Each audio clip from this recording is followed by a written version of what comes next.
GSS मुली अंकित. Hello.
Virtual classroom के इस सेशन में आप सभी का एक बार फिर से स्वागत करते हैं। आज की क्लास में बात करने जा रहे हैं क्लास 7 सब्जेक्ट साइंस कक्षा 7 विषय विज्ञान के ऊपर। तो क्लास को करेंगे कंटिन्यू। हम बात कर रहे हैं आपकी बुक के chapter number 1 nutrition in plants यानी पादपों में पोषण। तो पौधों में और जो पेड़ होते हैं उनमें किस तरीके से प्लांट को न्यूट्रिशन यानी कि पोषण का काम किया जाता है उसके ऊपर हम बात कर रहे थे। लास्ट क्लास में हमने डिस्कस किया था कि ऑटोट्रॉफ्स हेटेरोट्रॉफ्स क्या होते हैं और हम ऑटोट्रॉपिक मोड ऑफ न्यूट्रिशन की बात कर रहे हैं यानी स्वपोषी पोषण के ऊपर बात हम इस चैप्टर में करेंगे।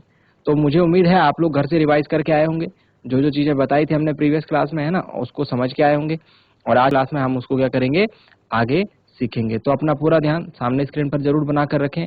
हम चलते हैं स्मार्ट बोर्ड की स्क्रीन पर। हेडिंग पुट अप करेंगे अपनी नोटबुक में।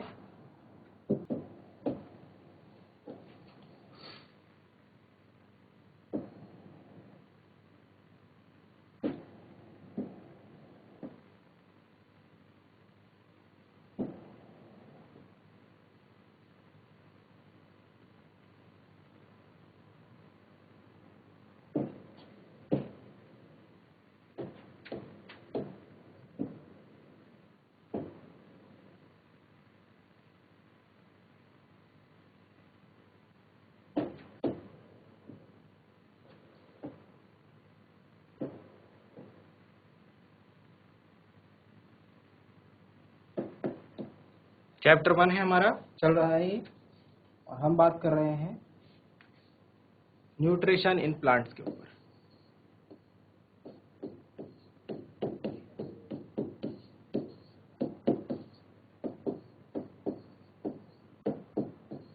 पादपों में पोषण।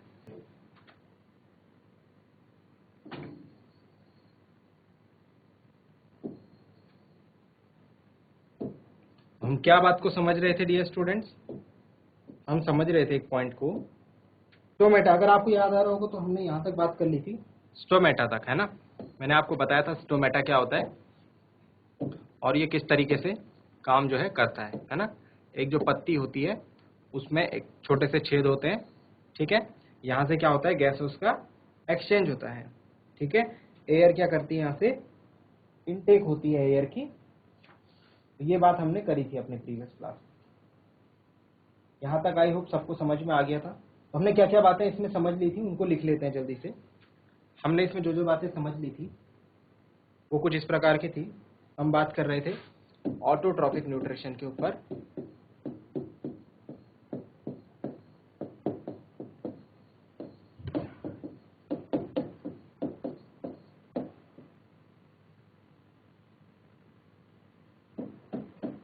ऑटोट्रॉपिक न्यूट्रिशन के ऊपर हमने इसमें क्या क्या समझा था।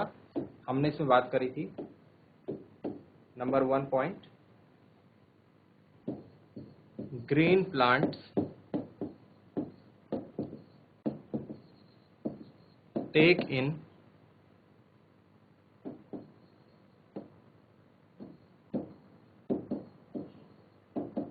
Carbon dioxide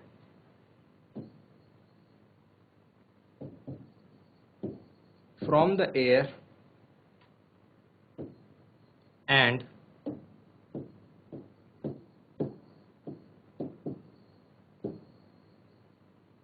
water from the soil। पहली बात समझ में आ गई कि ग्रीन प्लांट्स को क्या क्या चीजें चाहिए होती है। दो चीजों की जरूरत होती है। पहला है हमारा कार्बन डाइऑक्साइड की और दूसरा है वाटर की। तो एयर से उसको मिल जाती है कार्बन डाइऑक्साइड और सॉइल से उसको मिल जाता है वाटर। वैसे दो चीजों की जरूरत है, ये दो चीजों की फुलफिलमेंट हो जाती है एयर और सॉइल से। तो ग्रीन प्लांट्स को सरवाइव करने के लिए ये चीजें जो है बहुत जरूरी होती है। नेक्स्ट जो है water is absorbed by roots and carried to the leaves by pipelines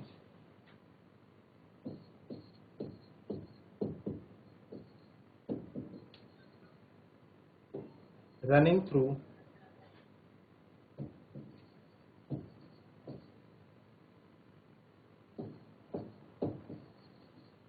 the root and stem।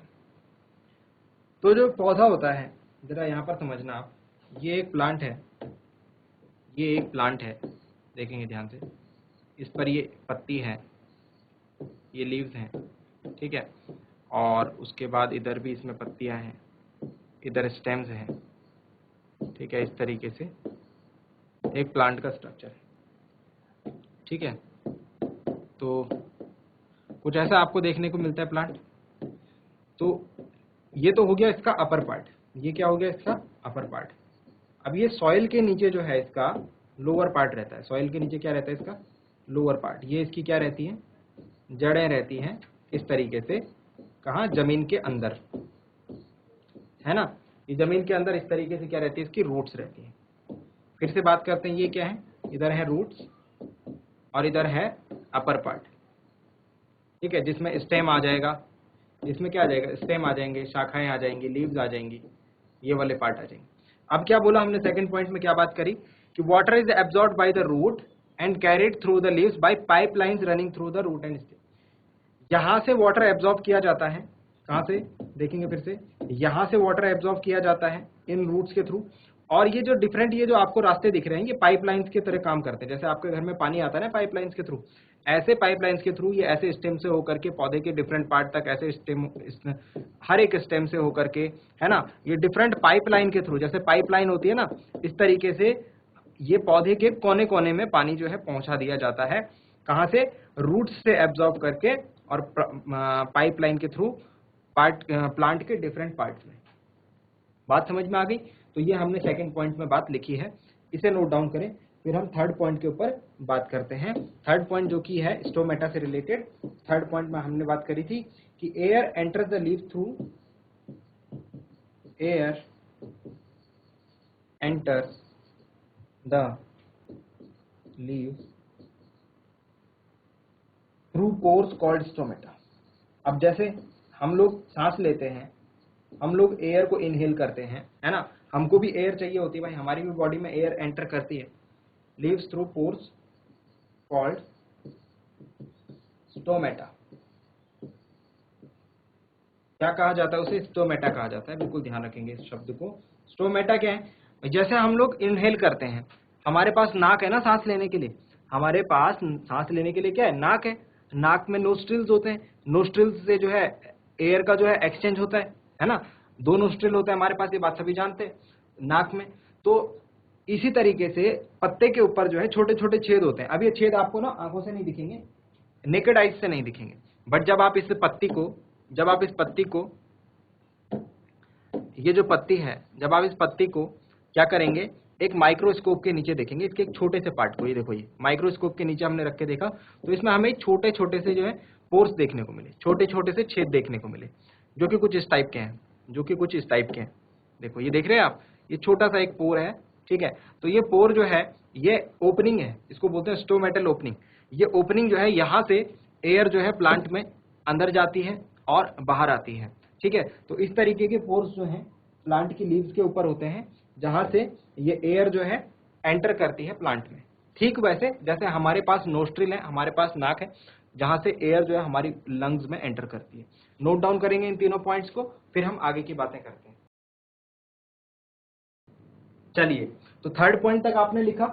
अब नेक्स्ट एक पॉइंट और आपको समझना है, एक पॉइंट आपको और लिखना है, जो कि फोर्थ पॉइंट हो जाएगा इसमें, है ना, ऑटोट्रॉफिक न्यूट्रिशन में फोर्थ पॉइंट हो जाएगा।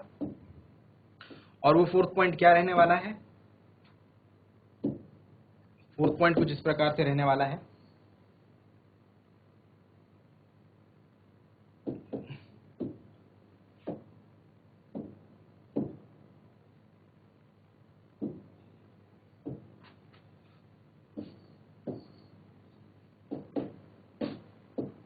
फोर्थ पॉइंट में हम बात करेंगे,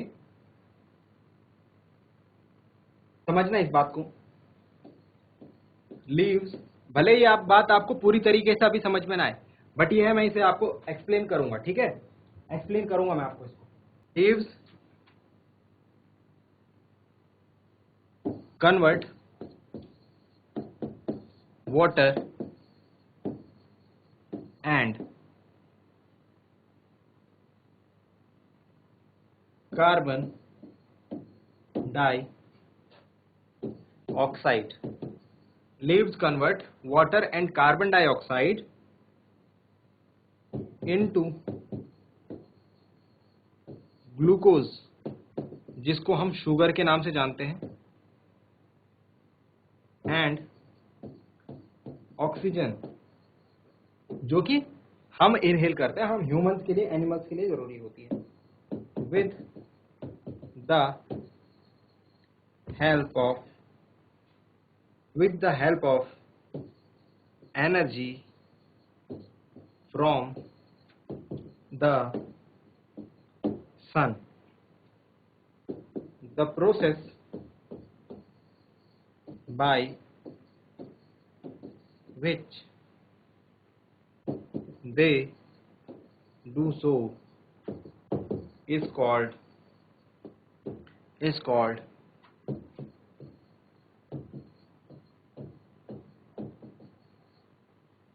photosynthesis. And remember this term, बहुत इंपॉर्टेंट रहने वाला है। अगर आज से पहले आपने इसे पढ़ा है तो वेल एंड गुड, अगर नहीं पढ़ा है तो आपको ये पॉइंट जरूर याद रखना है कि फोटोसिंथेसिस क्या प्रोसेस है। फोटोसिंथेसिस वो प्रोसेस है जिसमें क्या होता है, जिसमें आप देखते हैं कि प्लांट जो है क्या क्या काम कर रहा है। देखो अभी इसको डिटेल में समझेंगे, एक एक पॉइंट करके समझते जाओ। हमने क्या बात करी थी यहां तक कि दो चीजें की प्लांट को नीड है, कार्बन डाइऑक्साइड की और वाटर की, ये बात करी थी ना, ठीक है। अब यही कार्बन डाइऑक्साइड और वाटर जो है, इसके साथ क्या होता है देखो, leaves convert water and carbon dioxide, बोला ना, कार्बन डाइऑक्साइड और वाटर के साथ क्या होता है, ये वाटर और कार्बन डाइऑक्साइड कन्वर्ट हो जाता है। कन्वर्ट मतलब बदलना, किसमें, एक तो ग्लूकोज में और एक ऑक्सीजन में। अब इनको बदलने के में कौन हेल्प करते हैं, इनको बदलने में सूरज हेल्प करता है। थोड़ा दिमाग लगाने की कोशिश करेंगे, यहां पर है प्लांट, ये रहा हमारा प्लांट और ये रहा हमारा सूरज यहां पर। तो इसमें जो प्रोसेस हो रही है, वाटर और कार्बन डाइऑक्साइड मिल करके, वाटर और कार्बन डाइऑक्साइड कहां से आई, ये तो हमने फर्स्ट पॉइंट में समझ लिया ना। इसको मिला करके हम बना रहे हैं ग्लूकोज और ऑक्सीजन। कौन बना रहे हैं, प्लांट। और इसमें इसकी हेल्प कौन कर रहा है, सन। इसमें प्लांट की हेल्प कौन कर रहा है, सन। बात समझ में आ गई। तो सन का कितना इंपॉर्टेंट रोल है फोटोसिंथेसिस में, समझ रहे हैं आप। सन नहीं होगा तो ये प्लांट जो है वाटर और कार्बन डाइऑक्साइड को मिला करके ग्लूकोज और ऑक्सीजन नहीं बना पाएगा। तो सन क्या करता है, इसमें बहुत ज्यादा हेल्प करता है, ठीक है। और इस प्रोसेस को हम नाम देते हैं फोटोसिंथेसिस। मोस्ट इंपॉर्टेंट जो चीज यहां पर लिखी गई है, ये 4 पॉइंट्स, ये मोस्ट इंपॉर्टेंट है आपके ऑटोट्रॉफिक न्यूट्रिशन में। अगर इन 4 बातों को आप समझ गए, इन 4 बातों को आपने याद कर लिया, तो फोटोसिंथेसिस और ऑटोट्रॉफिक न्यूट्रिशन आप समझ जाएंगे, ठीक है। तो जल्दी से इसे नोट डाउन कीजिए, जल्दी से इसे आप नोट डाउन कीजिए, फिर हम आगे की बातों को करते हैं। फिर इसे हम एक्सप्लेन करेंगे, ठीक है, आपको एक्सप्लेन करेंगे इसको।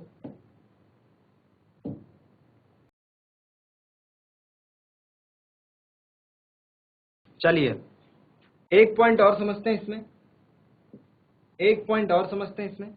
देखो बच्चों, जो भी बातें इसमें ऑटोट्रॉफिक न्यूट्रिशन में पॉइंट वाइज बताई जा रही हैं, फिर से कह देता हूं, इंपॉर्टेंट रहने वाला है।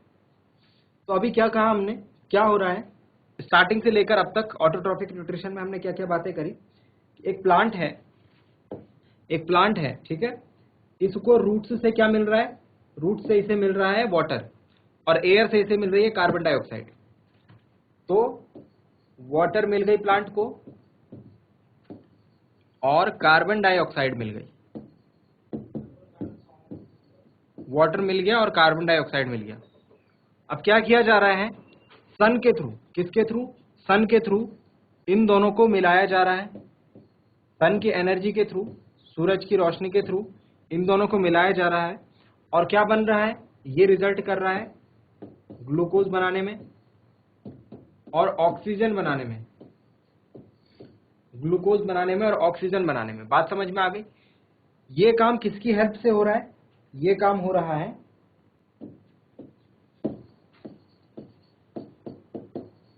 सनलाइट की हेल्प से।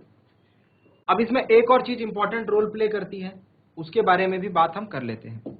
एक और चीज का इसमें इंपॉर्टेंट रोल रहता है, उसके बारे में भी बात हम कर लेते हैं। वो चीज है, लिखेंगे कितने पॉइंट्स लिख लेते हमने? 4 पॉइंट तक हो गया था हमारा ना। एक लास्ट पॉइंट और ऐड कर दीजिए, 5th पॉइंट। द क्लोरोफिल की बात कर रहे हैं हम।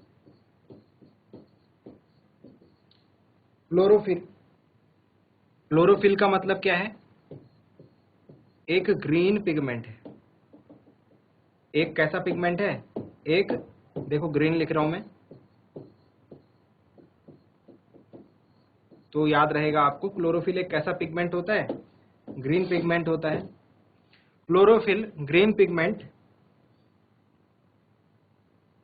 Present in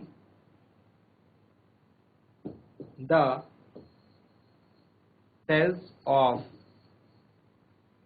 leaves trap energy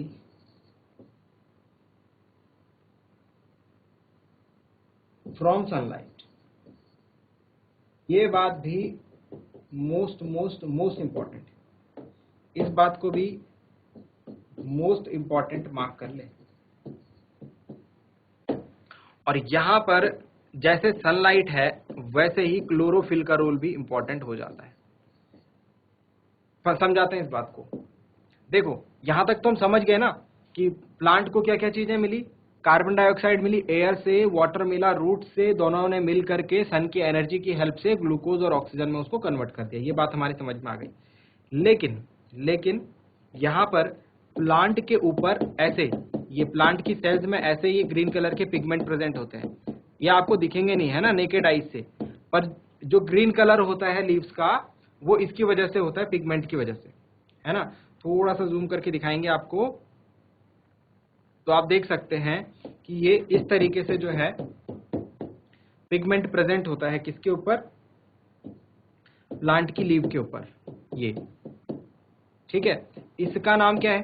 इसका नाम है क्लोरोफिल। इसका नाम है क्लोरोफिल।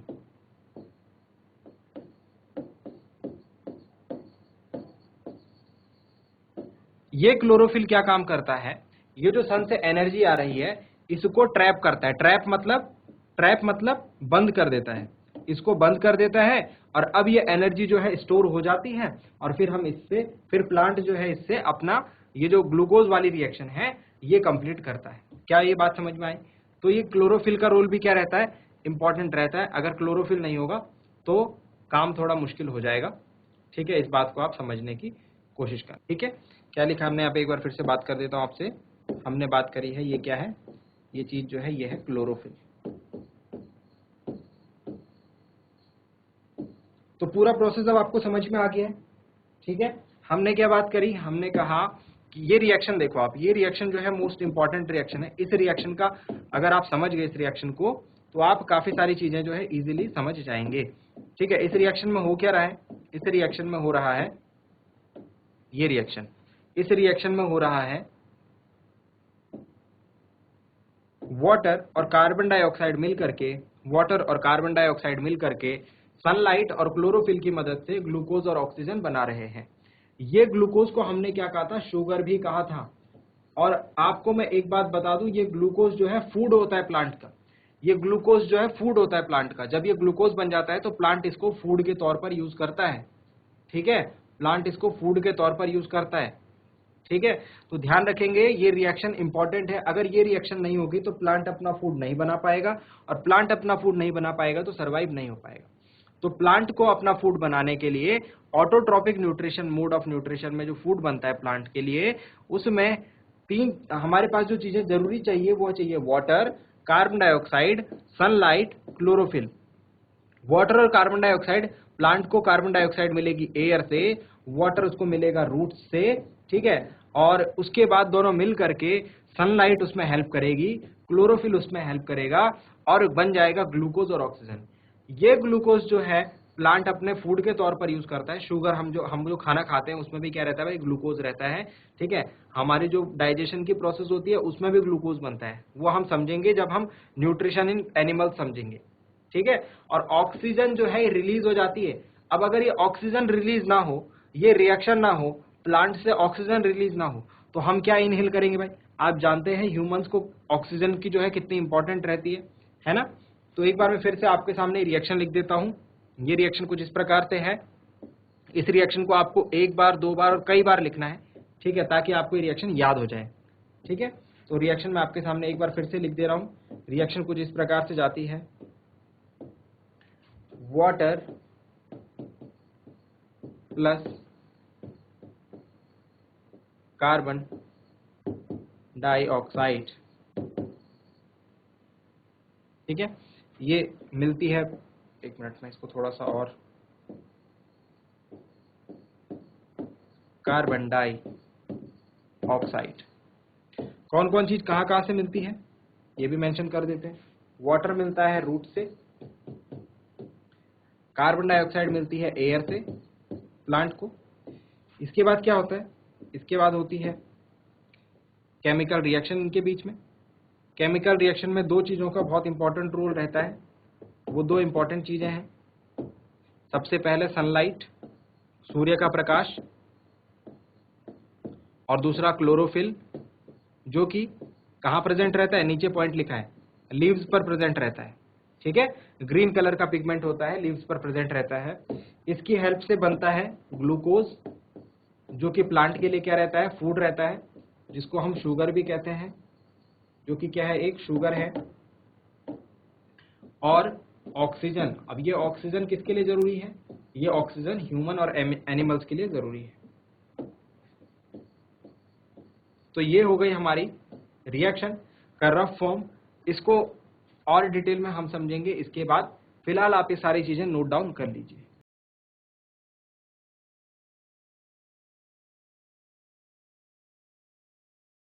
सो डियर स्टूडेंट्स, उम्मीद करता हूं आज की क्लास में जो बातें आपको बताई गई हैं वो आपको अच्छे तरीके से समझ में आई होंगी, आपने सीखा होगा, समझा होगा और नोट डाउन भी किया होगा। साथ ही साथ ये भी उम्मीद करता हूं घर से आप इन चीजों को एक बार रिवाइज करके जरूर लाएंगे।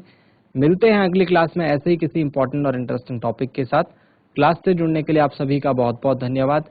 Thank you very much and have a nice day.